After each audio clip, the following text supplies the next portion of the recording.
Hello বন্ধুরা, আজকে আমরা যাচ্ছি জন্মাষ্টমীর ব্রতর মা পুজো দিতে চলে যাচ্ছে নাড়ু মন্দিরে। এই যে আমরা বেরিয়ে পড়েছি পুজো দিতে। এই যে আমার মা যাচ্ছে।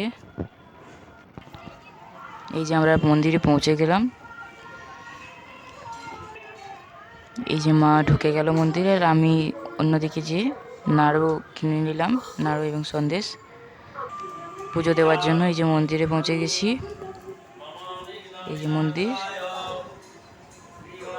রাধাকৃষ্ণ। এই যে দেখো সবাই, এই যে ঠাকুর। মা এখানে পুষ্পাঞ্জলি দিয়ে দিল, আর আমি এখানে ধূপ দেখিয়ে দিলাম। মাও ধূপ দেখিয়ে আমরা আবার অন্য মন্দিরে পুজো দিতে চলে গেলাম। এই যে কালী মন্দির পাশেই, এই যে কৃষ্ণ মন্দির, আর এইদিকে কালী মন্দির ঢুকে পড়লাম। কাছাকাছি তিনটা মন্দির, শিব মন্দির আছে, কিন্তু এখন আর যাওয়া হয়নি।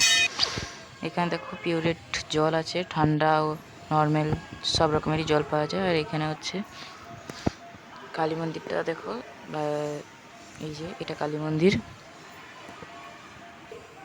এখানে দেখো কুকুরটা কত শান্তিতে ঘুমাচ্ছে। এই যে কালী মন্দিরের কালী ঠাকুরটা দেখো।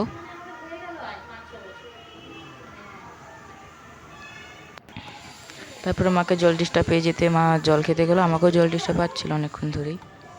আমি হাতটা ধুয়ে আমি ঠান্ডা জল খাবো, মা নর্মাল জলটা খেলো। এটা নর্মাল জল।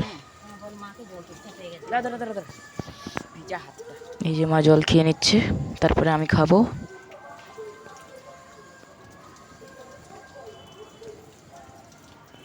এটা ঠান্ডা জল, প্রচুর ঠান্ডা জলটা।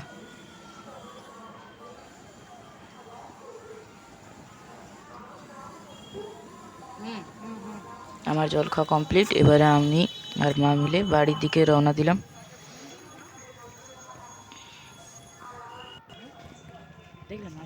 যেতে যেতে বৃষ্টির জন্য অনেক জল জমে গেছে, তাই ওটা দেখতে গেছিলাম। আর এইখানে দেখো কুকুরটা, আর এই দেখো কত জল। আর এইখানে দেখতে পেলাম কচু গাছ, খাওয়া কচু, যেগুলো একদমই কোটায় না।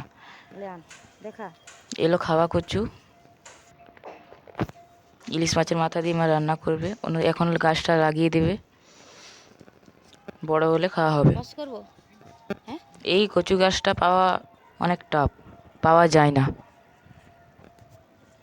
এই যে আমরা বাড়ির পথে রওনা দিয়েছি, প্রায় পৌঁছেই গেছি বাড়ি।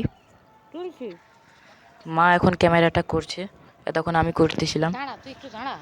এই যে আমি পৌঁছে গেছি। আর এখানে দেখো কত ছাগল চড়ছে, ঘাস খাচ্ছে। তো আজকের মতো ভিডিওটা এখানেই শেষ করছি। দেখা হবে নেক্সট ভিডিওতে। ততক্ষণের জন্য বাই।